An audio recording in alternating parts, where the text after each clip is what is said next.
Bonjour à tous. Je me présente, donc Fabrice Papy, je suis professeur des universités en sciences de l'information et de la communication à l'université de Lorraine. Et donc je voulais remercier chaleureusement Franck Cormeret de m'avoir convié à cette journée d'études et à participer à cette mise à l'épreuve de ces manipulations de données.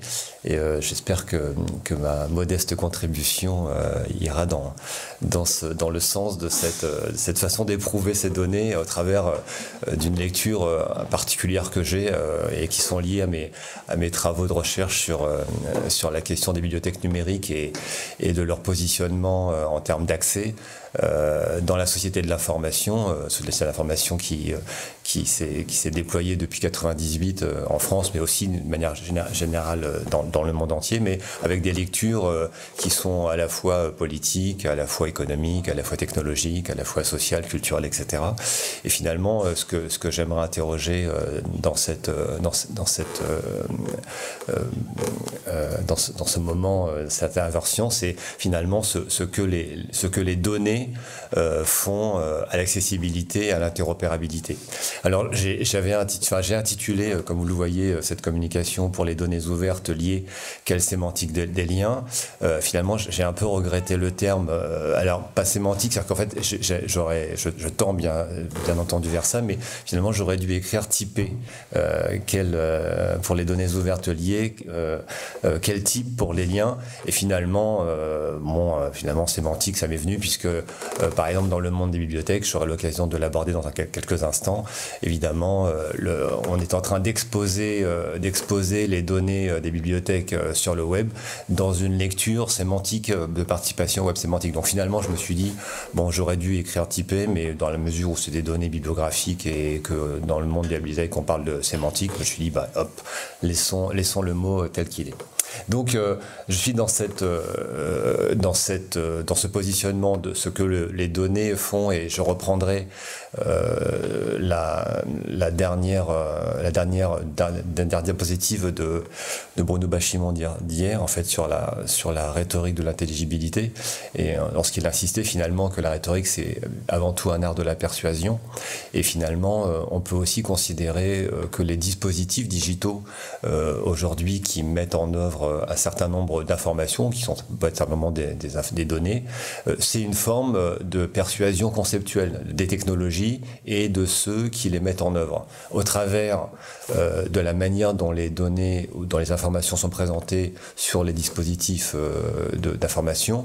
On est sur une façon de présenter un discours, quasiment une dialectique de la présentation qui met finalement l'usager, l'utilisateur, comme on veut le nommer, comme un consommateur, avec l'idée que finalement c'est compte tenu des impératifs technologiques, des impératifs conceptuels, des impératifs sur le format de données, que les concepteurs proposent la bonne façon de consulter des informations. Or, le mécanisme des données tel qu'il apparaît aujourd'hui est en train me semble-t-il, de bousculer cet ordre des choses, cet art de la persuasion technique, et c'est ce que j'aimerais montrer à travers ma présentation.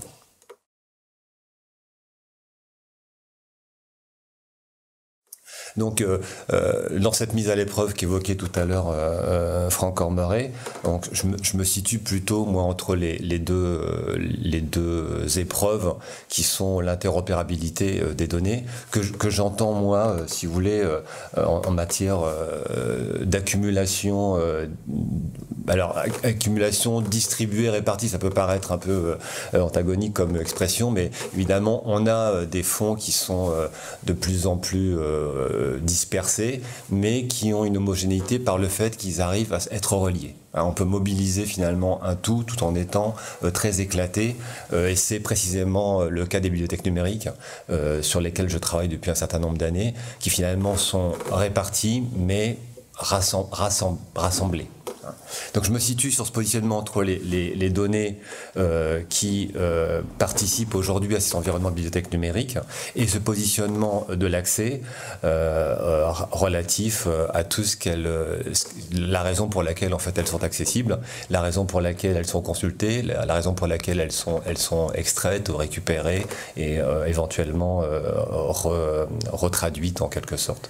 Donc mon intervention se situe entre ces deux épreuves-ci, ce qui ne veut pas dire qu'elle n'a pas d'impact sur la question du recueil de données. Il me semble que si lorsque on verra finalement la finalité de cette sémantique de données appliquée aux bibliothèques numériques, mais disons que voilà, ce que j'entends présenter ici, c'est le fait que le mouvement des données, cette introduction des données qui vient s'immiscer dans des systèmes d'information qui sont des bibliothèques numériques à mon sens, eh bien, vient modifier, vient enrichir par une certaine sémantique que l'on a désormais un moyen d'exprimer et qui va modifier la rhétorique actuelle des systèmes d'information, des dispositifs digitaux.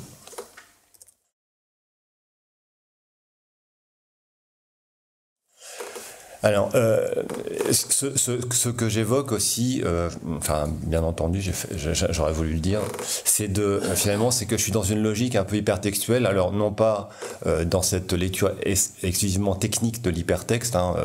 Nous sommes tous acteurs de l'hypertexte, du HTTP à Hypertext Transfer Protocol, mais finalement, lorsqu'on regarde l'histoire de l'hypertexte qui remonte des années 85, c'est comme l'exprimait Jean Clément il y a quelques années, c'est en fait à la fois un système matériel et intellectuel, et ce n'est pas simplement une réalisation technique. Et donc c'est dans cette idée-là que j'ai aussi construit cette intervention, c'est dans cette mouvance de l'hypertexte, qui est une façon d'envisager l'accès à l'information, voire aux connaissances, au travers aussi cet enrichissement par les parcours. Les parcours qui peuvent être d'autant plus enrichis et enrichissants qu'ils reposent sur des données qui sont elles-mêmes enrichies.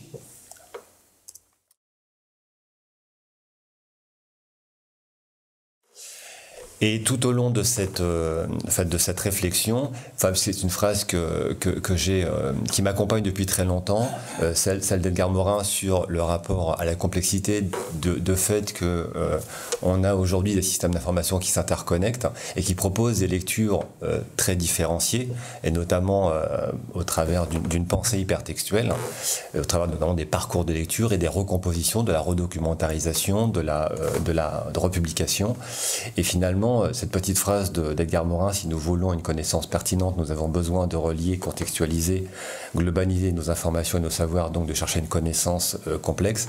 Finalement, on pourrait se dire que cette connaissance complexe, elle apparaît dans le fait dans les liens, dans le sens hypertextuel du terme. Si on replaque dans les liens des sémantiques différentes, des types différents, finalement on peut introduire une forme de contexte, et dans ces liens sémantisés de manière multivaluée, finalement on crée une forme de connaissance complexe, et c'est ce qui va être un peu le fil conducteur de mon intervention. Alors tout à l'heure, enfin, j'évoquais la question des bibliothèques numériques, donc c'est à partir de là que je me positionne, et dans une lecture un peu amplifiée, c'est-à-dire qu'une bibliothèque numérique, bien sûr, ça renvoie à celles qui sont des structures techniques de diffusion des connaissances, que ce soit bien sûr, enfin on pense tous à Percé, à Gallica, Europeana, mais les catalogues en ligne, donc les catalogues de métadonnées, que ce soit aussi bien un catalogue de bibliothèques, de médiathèques, ou des catalogues agrégatifs comme le Sudoc ou le CLC, sont aussi en fait à mon sens des bibliothèques numériques, puisque le rassemblement qu'ils font de données, de l'exemplaire, des éléments de systèmes d'organisation des connaissances comme les classifications et les répertoires d'autorité matière en font des éléments cohérents qui apportent des informations de connaissances très importantes sur la manière dont on structurait des univers de connaissances notamment. Donc, mais dans cette lecture de la bibliothèque numérique, elle est chez moi en expansion, puisque je considère également que des dispositifs comme Amazon ou bien comme Facebook sont des formes de bibliothèques numériques, puisque aujourd'hui, d'un point de vue simplement technologique, elles ne sont pas très différentes des autres structures qui sont à orientation documentaire ou de connaissances. C'est-à-dire que ce qui est mis en œuvre technologiquement dans Percé, dans Gallica, dans Europeana, sont les mêmes technologies qui sont mises en œuvre dans Facebook, dans Amazon. Donc finalement, et pour des raisons d'interopérabilité, on voit que elle fonctionnerait donc d'un point de vue similaire aux bibliothèques numériques. Donc ça, c'est l'objet qui me sert de support sur le positionnement de cette sémantique des liens, avec une orientation qui est assez large. C'est le rappel que je fais par rapport à la société de l'information et les enjeux sociétaux et d'accessibilité en fait aux informations et aux connaissances qui sont des enjeux très majeurs aujourd'hui, puisque comme vous le savez depuis cette année, tous les services de l'État sont dématérialisés. Et alors ça paraît une démarche intéressante sur l'accessibilité, mais on s'aperçoit que c'est pas simplement pour accompagner des systèmes matériels, mais c'est aussi pour s'y substituer. Et se pose la question de l'accessibilité aux informations, aux connaissances qui sont dispensées, au sens large, hein. C'est-à-dire que consulter un site comme Légifrance ou consulter des sites comme le service public et toutes les plateformisations que l'État introduit, ça sous-entend des formes d'accessibilité qui sont différentes et qui posent la question de la possibilité citoyenne d'y accéder. Donc lorsque j'évoque la question des bibliothèques numériques, je lui donne une direction sur les impacts sociétaux de la société de l'information. Et à mon sens, la sémantisation des liens qui ouvre des perspectives différentes d'utilisation des données et des connaissances qui sont adjacentes à ces bibliothèques numériques peuvent être enrichies grâce à ces données.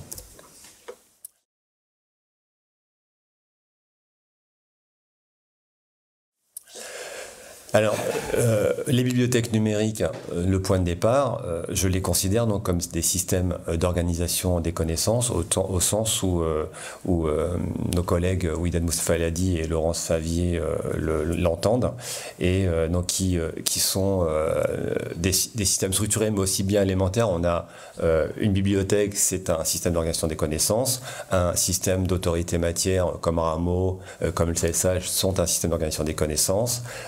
Une classification décimale, c'est un système d'organisation des connaissances. Et donc, on voit aujourd'hui que dans ces environnements-là, de systèmes d'organisation des connaissances, l'apport de données structurées vient modifier la manière dont on va utiliser les connaissances ou dont on va accéder aux connaissances qui sont liées à d'autres univers d'organisation des connaissances.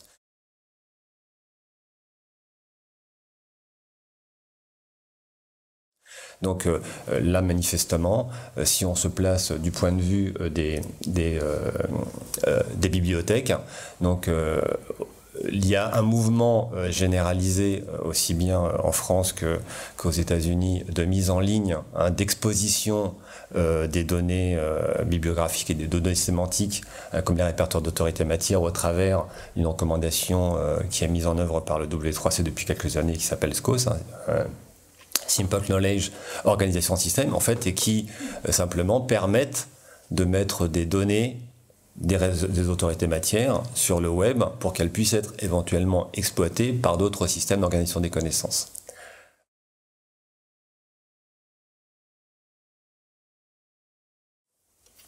Nous avons aussi déjà, enfin par le passé, une mise en œuvre d'autres mécanismes qui tendent à rendre explicite et visible les connaissances. Donc c'est cette autre recommandation du W3C sur les ontologies et qui est repris beaucoup dans le RDF. Donc on a des dispositifs aujourd'hui intellectuels et technologiques qui facilitent, qui rendent aisée la mise en accès des données qui rendent plus aisée la mise en interopérabilité de systèmes d'organisation de connaissances considérés en tant que tels.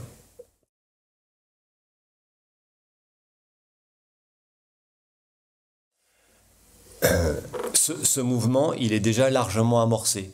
Ça fait déjà un certain nombre d'années.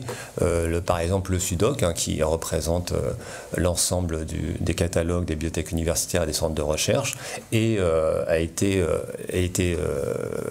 sémantisé au travers du RDF depuis 2007.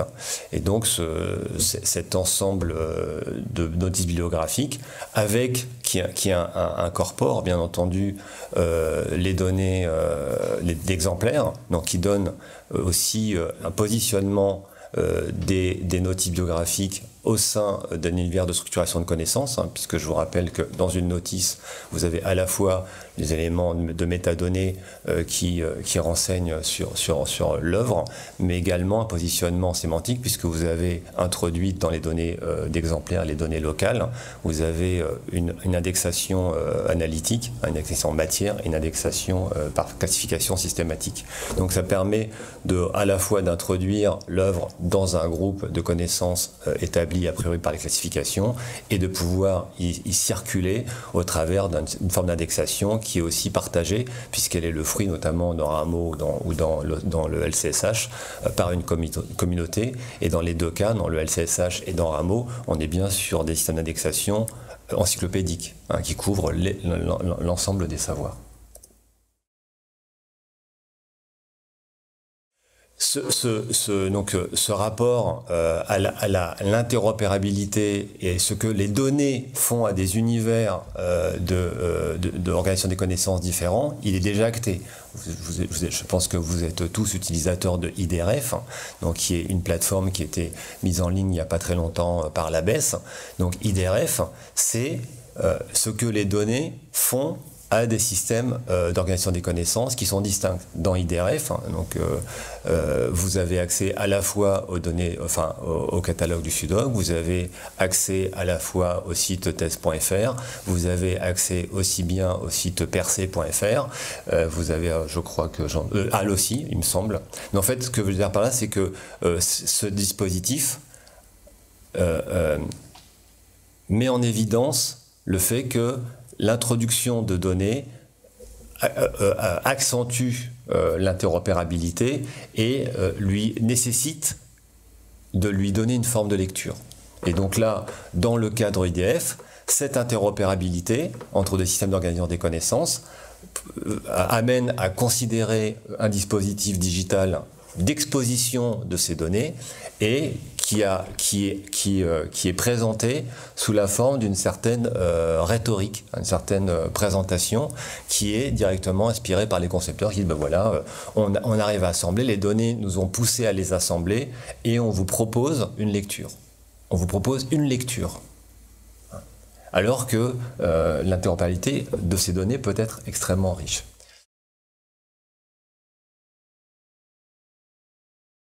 Ce mécanisme qui est évoqué assez localement, même si ça relie 5-6 systèmes d'organisation des connaissances, en fait, est en train de se généraliser depuis quelques années avec la poussée du phénomène d'exposition des données des bibliothèques sur le web, donc qui est initié donc depuis 3 ans par l'ABES et puis la BNF, qui veut dire que ça va avoir un impact sur l'ensemble des bibliothèques qui sont utilisées aussi bien dans le monde universitaire et scientifique que dans le monde des bibliothèques municipales. Donc ces deux agences bibliographiques poussent, alors je vais dire encourage, mais non, c'est pas encourage, c'est qu'ils poussent les bibliothèques à basculer sur cette exposition de leur catalogue, de leur collection, de leur structuration de données, de leur système d'organisation de connaissances vers un modèle d'interopérabilité.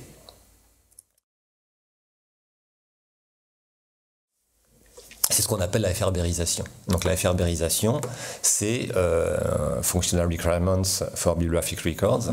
Donc c'est une transformation de la manière de structurer les données pour qu'elles soient de meilleures candidates à une utilisation sémantique et plus enrichie, augmentée. Donc cette efferberisation, elle modifie la façon de cataloguer, hein, de façon d'incorporer les nouveaux ouvrages, hein, quels qu'ils soient. Je dis ouvrages au sens large, hein, ça peut être aussi bien une partition qu'une carte, qu'une séquence audio, etc. Dans l'ensemble des collections de la bibliothèque. Et donc cette efferberisation, elle introduit finalement une mise en scène des données, une mise en scène de la façon de présenter la lecture de cette nouvelle expression des notices.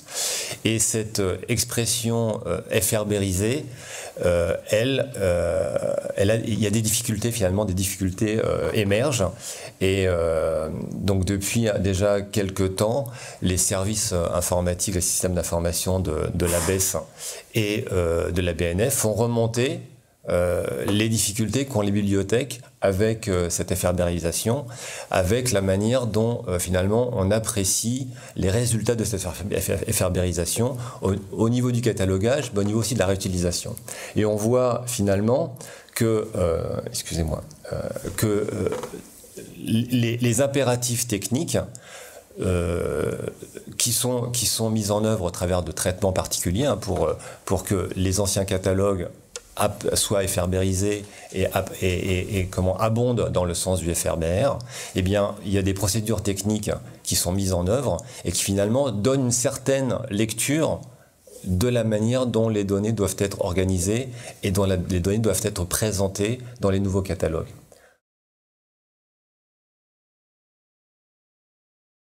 De sorte que on voit apparaître des espèces de divergences entre finalement des bibliothécaires qui savent organiser des collections qui répondent à des usages différents, très variés. Je vous renvoie à la sociologie des usages dans les bibliothèques. Et puis finalement, un mécanisme technique d'exposition des données pour améliorer l'accessibilité et qui vient finalement fixer de par les impératifs techniques et technologiques, eh bien un mode de lecture, une certaine rhétorique de la lecture de ces données.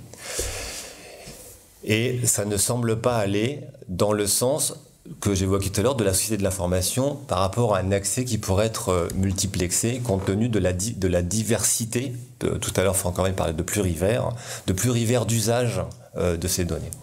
Et finalement, on peut se dire, mais ces technologies qui sont mises en œuvre, donc les technologies de l'open data, les technologies du linked open data, on parle jamais finalement de la sémantique des liens, on parle surtout des données, que finalement que quelque chose va rendre ces données parlantes, hein, va les sémantiser.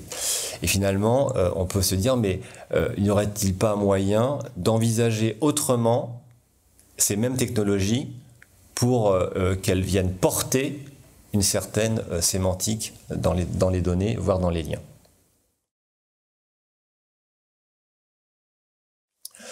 En quelque sorte, l'idée, ça serait finalement de repenser les technologies actuellement disponibles et qui participent à ce mouvement de la donnée libre et de la donnée ouverte et de la donnée liée, et bien de les repenser au travers en fait une intention qui serait plus orientée d'accompagner les attentes individuelles et collectives de la société de l'information, donc qui sont extrêmement larges, hein, puisqu'il s'agit de couvrir toutes les attentes de tout un chacun dans les dimensions sociales, éducatives, politiques, culturelles, tout ce que l'on peut envisager.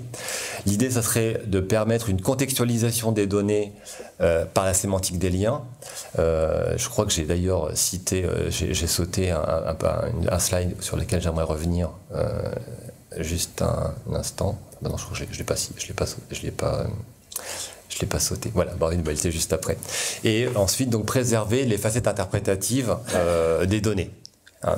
Alors, c'est-à-dire qu'une donnée, finalement, va avoir des lectures différentes en fonction des liens que l'on va pouvoir poser sur ces données.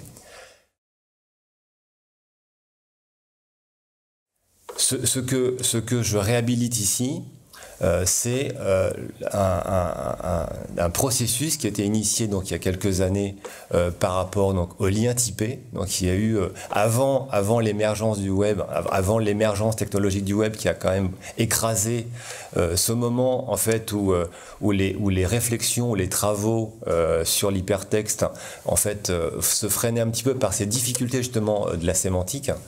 Il y a eu quand même un gros travail scientifique, aussi bien d'un point de vue des informaticiens que des gens en sciences de l'information ou en psychologie, sur la question des liens. Donc les quelques travaux que j'ai présentés sur ce slide, en fait, montrent qu'il y a eu vraiment dans les années 90 et jusqu'à l'émergence du web, on va dire 95-2000, il y a eu une intention scientifique vraiment d'aller travailler la nature des liens.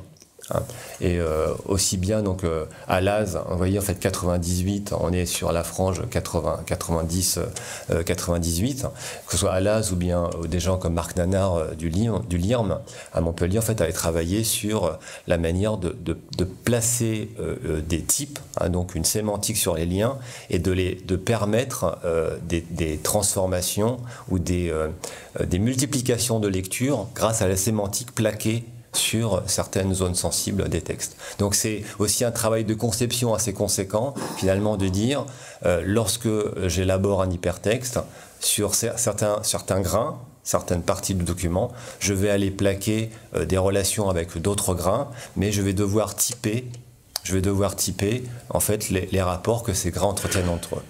Donc on a cette logique en fait auteur dans les hypertextes de dire comment est-ce que l'on passe d'un lien à un autre, mais on a également, c'est ce que souhaitait exprimer Jean Clément, finalement dans les parcours de lecture qui sont aussi des autres expressions sémantiques d'une lecture, et finalement on pourrait constamment enrichir les liens de basculement d'un grain vers un autre par cette sémantisation progressive des parcours de lecture ou des intentions des auteurs. Donc ce que je veux dire par là, c'est que la sémantique que j'évoque ici, c'est quelque chose qui a déjà été traité, enfin qui est beaucoup étudié scientifiquement il y a quelques années sur l'hypertexte, sur les notions d'hypertexte, mais qui a été momentanément abandonné à travers la déferlante du web.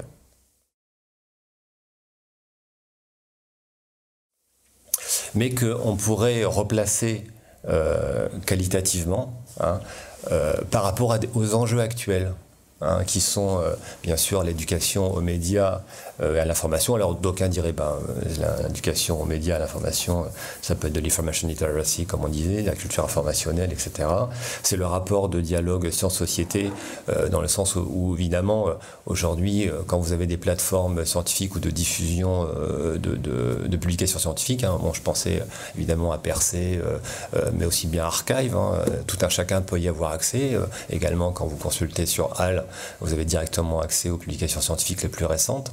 Donc on est immédiatement sur un rapport de proximité entre des consultations habituelles d'usage commun et des proximités scientifiques immédiates. Et donc on est dans ce cadre actuel sur un ensemble de phénomènes qui bousculent notre société de l'information de manière très pratique. Au-delà de la nécessité d'utiliser des services techniques de services publics, avoir à prendre sa carte grise, faire sa déclaration d'impôt, etc., mais aussi un ensemble d'informations qui viennent d'un coup mobiliser un certain nombre de ressources d'une très grande richesse.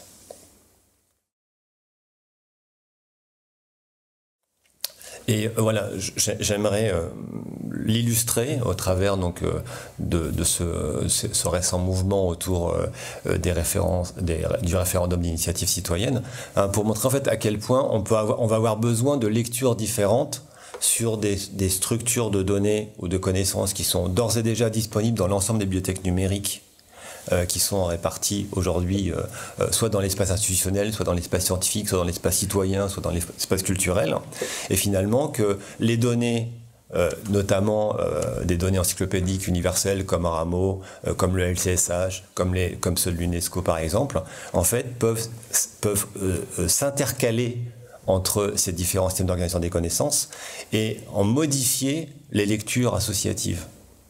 Et ces lectures, la modification de ces lectures associatives vont demander à ce qu'on type les liens pour à la fois mémoriser les différentes natures les différents parcours de lecture qui a pu opérer au travers de systèmes d'organisation des connaissances modifiés par l'introduction de ces données, de ces données d'interconnexion, de ces données d'interopérabilité, et que finalement le référendum d'initiative citoyenne, hein, j'ai extrait deux paragraphes de blog sur Mediapart qui montrent en fait la proximité entre le dialogue science-société. Par exemple, sur le premier cas, on voit donc analyse du RIC délibératif, et en fait les auteurs essayent de présenter comment ça pourrait être mis en œuvre et de quelles informations les citoyens ont besoin, aussi bien d'informations réglementaires, institutionnelles, législatives, etc., et de mise en œuvre d'organisation, de la prise de parole, de transfert d'informations entre les autres. Ce sur quoi insiste également Jacques Testard dans cet autre blog très documenté qu'il a présenté. Et dans ce référendum d'initiative citoyenne, en fait, on voit émerger la nécessité de s'adresser à la fois à tout le monde, mais également de présenter des informations qui sont extrêmement complexes et qui relèvent du fonctionnement de l'État et du fonctionnement de la démocratie.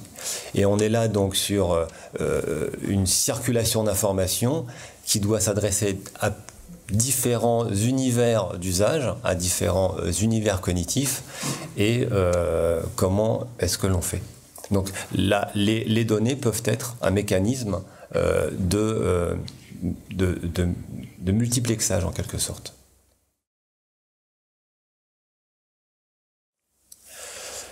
Alors donc tout à l'heure je posais la question, est-ce qu'on peut penser les technologies différemment ou les utiliser au-delà, enfin en modifiant la rhétorique telle qu'elle est utilisée aujourd'hui.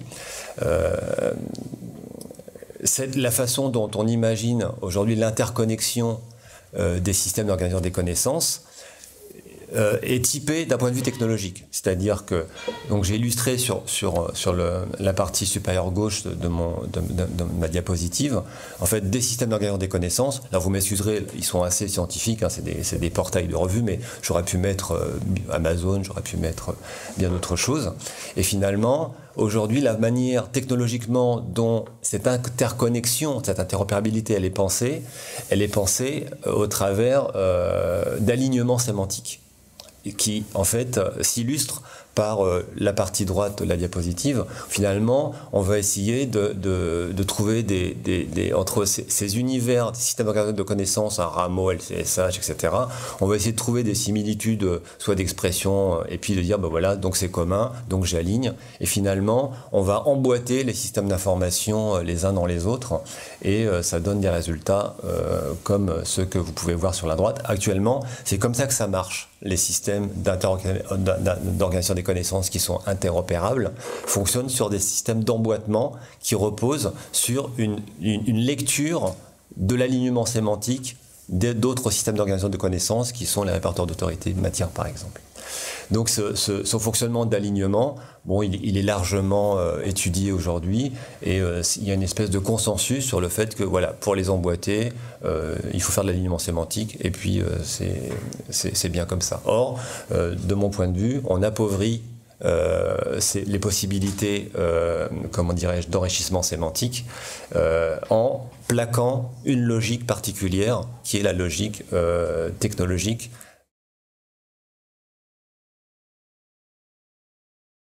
Et donc cette logique technologique qui est, de mon point de vue, une logique bien sûr technocentrée, alors qu'on a des besoins de plus en plus avérés, notamment par rapport au public, hein, à qui sont destinés les systèmes d'information aujourd'hui disponibles par le web.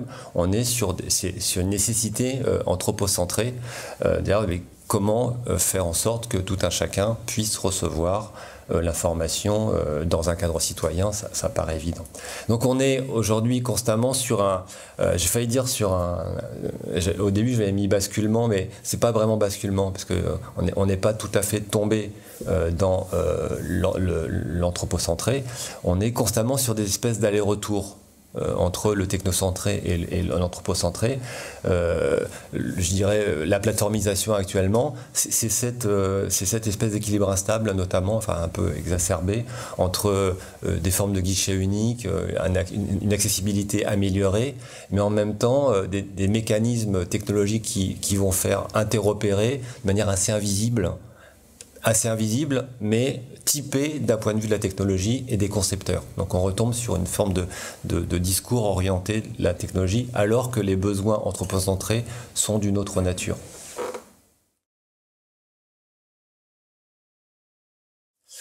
Alors, j'ai pris beaucoup de temps, je crois qu'il faut que j'arrête, mais simplement, voilà, j'aimerais illustrer le fait que on a tout à l'heure dans les bibliothèques cette montée de la FRBérisation. Et donc j'avais illustré le fait que IDRF, c'était une représentation de cette forme d'FRBérisation, de comment est-ce que l'on peut articuler les sites. Donc le FRBR, c'est ça. C'est en fait, on transforme le catalogue en introduisant deux notions qui sont l'entité, enfin l'œuvre, le work, et puis des expressions. Rapidement, ça donne par exemple, je pense au rêve d'une nuit d'été de Shakespeare. En fait, je peux avoir plein d'expressions de cette œuvre de Shakespeare, donc qui est considérée comme une œuvre désormais. Cette œuvre, elle s'exprime sous forme d'expression, c'est-à-dire qu'on peut avoir des livres, on peut avoir des e-books, des audiolivres, etc. Ces expressions s'expriment sous forme il peut y avoir des rééditions, il peut y avoir des éditeurs différents, donc ça se révèle dans la forme des manifestations, et ensuite qui trouve une instantiation dans la bibliothèque, parce que voilà, telle bibliothèque a telle œuvre, on lui met une cote, on lui met une... Mais voilà, aujourd'hui, cette transformation, cette FRBérisation, elle s'est complexifiée, hein, notamment avec les autres données qui participent pleinement aux notices biographiques, hein, les notices d'autorité, hein, c'est-à-dire que mettre un nom, savoir qui est l'auteur, qui est l'éditeur, qui sont les co-auteurs, quels sont les termes d'indexation qui ont été choisis. Et finalement, le modèle FRBR qui est assez élémentaire, vous voyez, hein, j'ai un lien d'œuvre vers expression, un lien d'expression, même s'il est réflexif, hein, expression, manifestation, et tout d'un coup, c'est insuffisant parce que d'autres répertoires d'autorité sont introduits, et ça modifie considérablement le modèle. Et là, on voit une multitude de liens qui apparaissent. Donc l'élément entité qui est là-haut va être l'élément vedette en quelque sorte, hein, de plus gros poids sémantique, qui va agréger à la fois le modèle FRBR initial, donc comment dirais-je, les œuvres, les manifestations, mais également les données d'autorité, hein, notamment les noms de personnes et les noms de personnes collectives. Sur ce modèle LRM, comme on l'appelle, il n'y a pas les données d'autorité style RAMO, LCSH, ce qui veut dire que le modèle peut être encore plus complexe. Et aujourd'hui, c'est ce qu'il est possible de faire. C'est ce qui se produit, sauf que c'est là où je reviens sur la rhétorique technologique style IDRF, hein, mais on peut penser à bien d'autres, finalement, où les systèmes de lecture sont très élémentaires. Or, aujourd'hui, dans la technologie, on a la possibilité d'exprimer la richesse de ces liens. Ici, le modèle LRM, qui est déjà une évolution conséquente sémantique du modèle FRBR, est encore insuffisant puisqu'il peut être complété par les données d'autorité matière. Là, par exemple, je ne sais pas si vous voyez bien, c'est celui de l'UNESCO, ça peut être celui du LCSH, hein, ça peut être celui de RAMO, enfin ça peut être, non, c'est celui-là, et c'est celui-là, et c'est aussi celui-là. Et vous voyez que finalement, pour des notions, là j'ai pris le terme de développement durable, on peut avoir en fonction des systèmes d'organisation des connaissances qui sont basés sur les autorités matières, on peut avoir une construction qui est un peu différente en termes de termes employés pour, etc. Aujourd'hui, donc, on voit bien que dans ces systèmes d'organisation des connaissances, il y a une sémantique de dépendance entre les expressions et qu'il n'y a pas de raison finalement qu'on ne les rende pas visibles d'un point de vue de la rhétorique technique. Donc, grosso modo, plutôt que ce modèle initial d'emboîtement que j'évoquais tout à l'heure et qui est aujourd'hui largement opéré dans les systèmes technologiques, dire on fait de la ligne sémantique, donc ça conduit à emboîter les systèmes de connaissances, en fait, on a les moyens de préserver ça. finalement de garder des systèmes qui sont pas emboîtés, qui se positionnent à la frontière de l'usage, on va dire ça comme ça, et que l'on peut finalement restituer dans la richesse de lecture en sémantisant les liens. C'est-à-dire qu'en réinterprétant la technique, on a les moyens de le faire. Donc vous savez aujourd'hui que grosso modo, technologiquement parlant, on a des mécanismes pour rendre les systèmes dialogants. Le W3C a créé SOAP il y a quelques années. On a également les web services, etc. Donc c'est pas des technologies, c'est pas des petites technologies en fait. Elles permettent véritablement de rendre les systèmes interopérables. Et finalement, j'en terminerai là-dessus. Il y en a d'autres qui se sont imposés. Vous avez par exemple des mécanismes qui ne sont pas des mécanismes technologiques, mais de l'open architecture, qui sont finalement de dire comment est-ce que l'on peut rendre les systèmes interopérables. Et déjà, proposons les données en facilitant leur moissonnage. Donc l'Open Archive Initiative, donc qui n'est pas une recommandation du W3C, qui est une initiative à part, eh bien, se généralise actuellement sur tous les systèmes d'organisation des connaissances. Finalement, on peut mettre des dépôts de données structurés souvent du Blinkcore, mais pas nécessairement du Blinkcore, ça peut être d'autres mécanismes, et en fait qui sont moissonnables les uns par les autres, de manière très aisée. Au niveau de l'interopérabilité technique, c'est-à-dire que la mise en œuvre de SOAP et la mise en œuvre des web services, en fait, aujourd'hui, est abandonnée au profit de ce qu'a proposé Roy Thomas Fielding en 2000, c'est sur les architectures REST. Donc finalement, vous avez un vocabulaire qui repose sur les URL et vous dites, voilà, moi, ce que utilise Amazon, par exemple, je voudrais le livre qui correspond à cette ISSN, je voudrais la collection dans laquelle le livre il est, je voudrais explorer cette collection. Donc finalement, cet étudiant docteur en informatique, il a réenvisagé une forme d'interopérabilité assez élémentaire et qui a complètement surclassé les mécanismes technologiques de SOAP et des web services mis en œuvre par le W3C. Au point où, donc c'est ce qu'on appelle la technologie REST, Representational State. Et on voit en fait aujourd'hui finalement que la plupart des acteurs qui mettent en œuvre les bibliothèques numériques, eh bien ils ont adopté l'architecture REST. C'est-à-dire qu'ils n'ont pas adopté les mécanismes des W3C. Donc on a finalement des procédés technologiques qui sont concurrents finalement et qui émergent et qui sont des procédés technologiques en fait d'usage.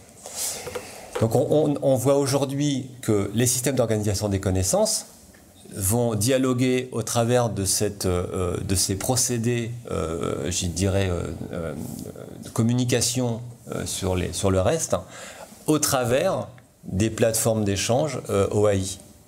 Donc on est sur des principes d'échange qui sont assez simples à mettre en œuvre et qui permettent de réintroduire de nouvelles pratiques.